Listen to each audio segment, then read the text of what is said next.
Did you know that if you need $50,000 a year in retirement, but you're getting $21,000 from Social Security, your actual savings target drops from over $1 million down to around $700,000? That's a number most people can actually work toward. So why does every headline make it sound impossible? It's not the math that's scaring you, and it's not that retirement is genuinely out of reach. It's that the $1 million targets you keep seeing are generic numbers built for someone with no other income at all, and they skip the subtraction entirely. Once you run the real numbers against your actual situation, the target looks a lot different than what the headlines suggest. Imagine Rick, mid-30s, opening his banking app for the 4th time this week. Not because anything changed, but because he's hoping a bigger number will make the anxiety stop. He read another article this morning. $3 million to retire, it said. And now he's doing that thing where you stare at your balance like it might rearrange itself into something less depressing. Those headline numbers aren't random, and they're not made up. They come from a real calculation called the 4% rule, which says you can withdraw 4% of your savings each year without running out of money over a roughly 30-year retirement. So if you need $50,000 a year to live on, you divide that by 0.04 and you land on $1.25 million as your target. That math is correct. The problem isn't the formula, it's what gets left out before anyone even runs it. The 4% rule was built on decades of historical stock market data, and it's a reasonable starting point for retirement planning. But it was designed for someone with zero other income coming in. No Social Security, no pension, no part-time work. Nothing at all except their portfolio. That's a pretty rare situation, and for most working Americans, it's not their situation at all. If you've paid into Social Security for 10 or more years, which most people working a regular job have, you're going to get a monthly check when you retire. The average benefit right now runs about $1,800 a month, so roughly $21,600 a year. That's a reliable, predictable number that should go directly into your retirement math before you ever touch the 4% rule. And most people skip it entirely because the articles they're reading skipped it first. Let's break it down with actual numbers. You need $50,000 a year. Social Security covers $21,600 of that, so your savings only need to generate $28,400. Divide $28,400 by 0.04, and your target drops to about $710,000, not $1.25 million. That's a $540,000 difference, and it didn't come from finding a better investment or saving harder. It came from subtracting money you were already going to have anyway. Keep in mind that this isn't a trick or a loophole. It's just the correct way to use the formula. The 4% rule tells you how much savings you need to cover a specific income gap. So the smaller the gap, the smaller the savings target. Social Security shrinks the gap. A pension shrinks it further. Even a few $100s a month from part-time work and retirement shrinks it. Every reliable dollar of outside income you're going to receive reduces the amount your portfolio needs to produce. And under the 4% rule, every dollar of annual income you don't need from savings cuts your required balance by $25. The headlines skip this subtraction because fear sells. The financial industry runs on uncertainty, and a number that feels impossibly large keeps people buying products, paying for subscriptions, and handing money to advisors to solve a problem that was partly manufactured in the first place. $3 million is a clean, frightening number. $700,000 or $500,000 or whatever your actual number turns out to be, that's a messier answer, but it's the honest one. Once you start treating the 4% rule as a tool you plug your actual numbers into, the retirement calculation starts feeling less like a wall and more like a distance you can measure. And the first thing you need to measure is what you're actually going to spend, because most people get that number wrong before they ever touch the math. Imagine two people, both earning $80,000 a year, both planning to retire at 65, both convinced they'll need $60,000 a year once they stop working. One of them runs out of money, the other one doesn't. Their investments are basically identical, so that's not what separates them. The difference is that one of them actually tracked what they spent, and the other one just guessed. Most people estimate retirement spending by taking their current income and assuming they'll need somewhere between 70 and 90% of it in retirement. That's lifestyle inflation baked into a formula before you've written down a single actual expense. It sounds reasonable until you realize that number is anchored to what you earn, not what you actually spend. And for a lot of people, those two numbers are pretty far apart. If you're earning 80 grand but only spending $45,000, the 70 to 90 rule tells you to plan for $56,000 to $72,000 a year in retirement, which is more than you spend right now. That gap isn't based on your real life, and it inflates your savings target before you've accounted for anything specific to you. The honest version of this exercise starts with pulling up your last 3 months of bank and credit card statements and adding up what you actually spent. Multiply a normal month by 12 and you've got your real baseline. From there, think through what genuinely changes when you retire. If your mortgage is paid off by then, that payment disappears. Commuting costs drop to zero. Work clothes, dry cleaning, lunches out on work days, all of that shrinks or goes away entirely. But grocery bills can actually go up because you're home more. Healthcare costs rise, sometimes by a lot, and travel tends to increase for people who finally have the time for it. Some costs drop sharply and some costs rise, so the net result for most people lands somewhere close to their current actual spending, not their current income. That's the number worth building your retirement plan around, and it's almost always lower than what the income percentage formulas spit out.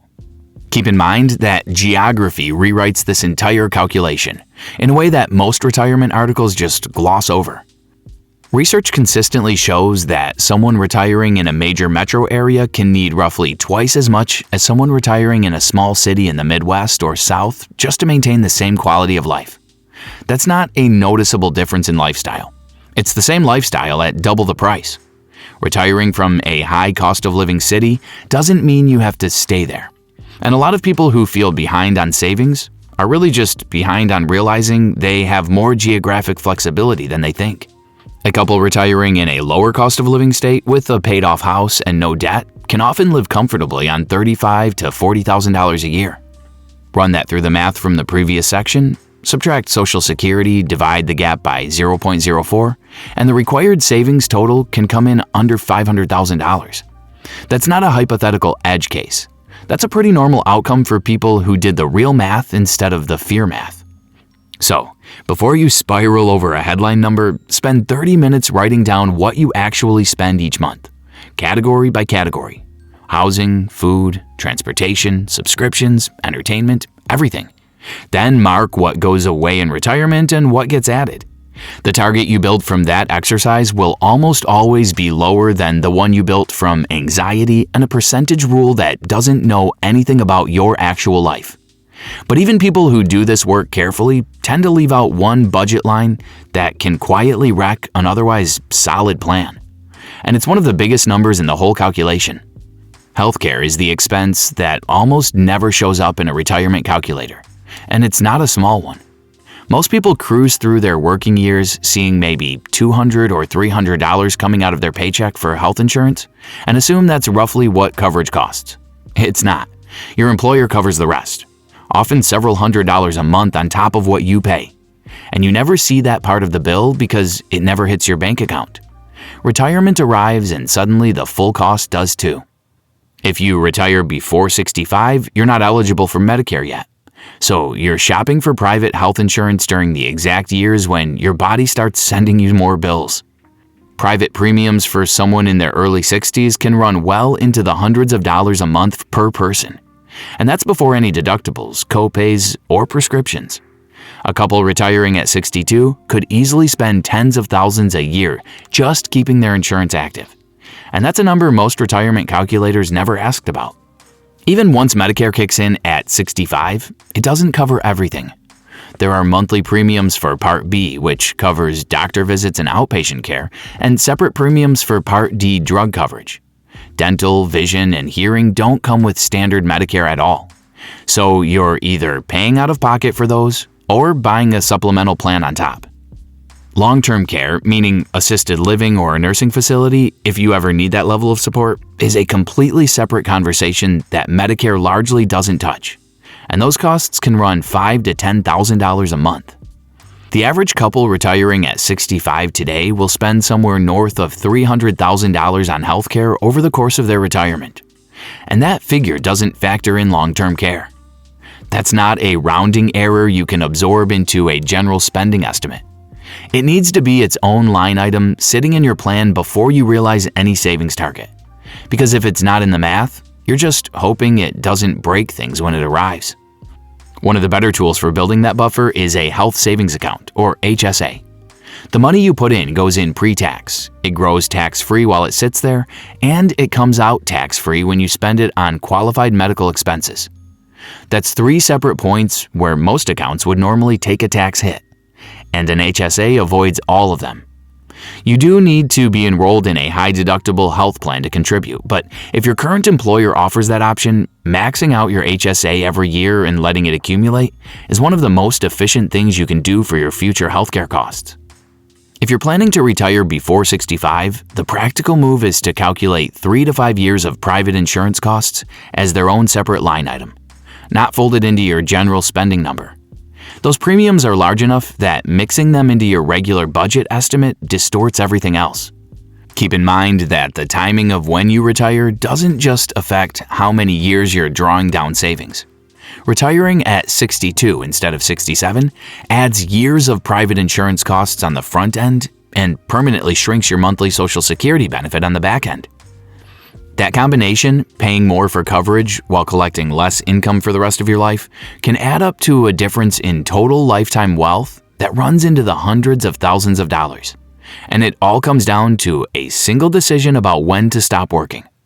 Once you've got healthcare accounted for, you have everything you need to build a real number. 2 people with identical savings and identical spending can end up in completely different places financially, based purely on the order the stock market goes up and down during their first few years of retirement. And that's not a hypothetical edge case. It's one of the more common ways a solid plan quietly falls apart. This is called sequence of returns risk, and it's the reason a 7% average annual return doesn't automatically mean your money lasts. If the market drops hard in year 1 or 2 while you're already pulling money out to cover groceries and rent, you're selling investments at their lowest point, and those shares don't recover for you, even when the market bounces back because you already sold them. The pool of money left doing the compounding work is permanently smaller, and that gap widens every year you keep withdrawing it. The practical fix is a cash buffer, meaning 1 to 3 years of living expenses sitting in something safe and liquid, like a high-yield savings account or short-term treasury bills. When the market drops, you pull from the buffer instead of selling investments at the bottom just to pay for groceries. It's not paranoia, it's just good retirement design. And it's one of the few moves that directly protects against a risk most people don't even know they're carrying. Now, let's actually build the number. Start with your estimated annual retirement spending, and we'll use $50,000 as the example. Subtract your expected Social Security benefit, so $21,600, and you're left with a $28,400 gap that your savings need to cover each year. Divide that $28,400 by 0.04 for the standard 4% rule, and you land on $710,000. If you want a slightly more conservative withdrawal rate of 3.5%, divide by 0.035 instead, and you get around $811,000. Your real target sits somewhere in that range depending on how much cushion you want built in. From there, add your healthcare buffer. If you're retiring at 65, somewhere between 50 and 100 grand set aside specifically for medical costs is a reasonable starting point. Retiring early, say at 62, pushes that number higher because you're covering private insurance premiums for several years before Medicare starts. So $150,000 or more isn't out of the question. Either way, keep it as a separate line item so it doesn't quietly swallow the rest of your plan. If you've got other income sources, subtract those from the gap before you divide.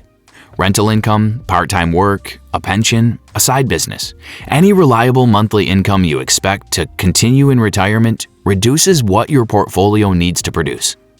Under the 4% rule, every dollar of annual income you don't need from savings cuts your required balance by $25.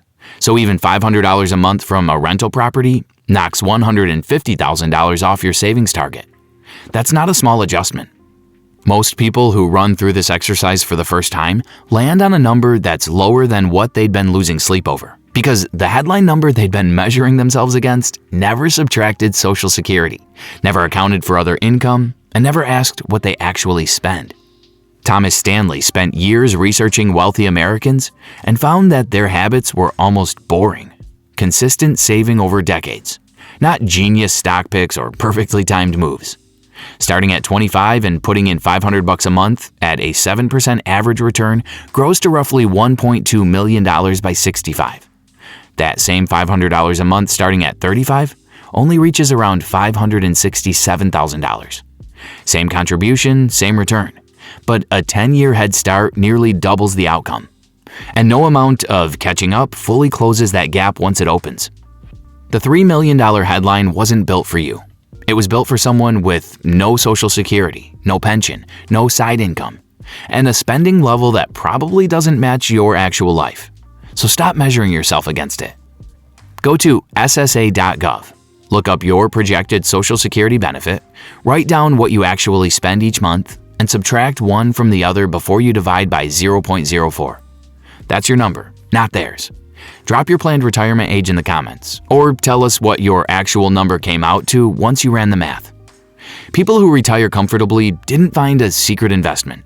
They started early, spent less than they earned, and kept going consistently for decades because they figured out that enough is actually enough, and built their finances around that instead of chasing a bigger number. Time is the one variable you can't buy back once it's gone.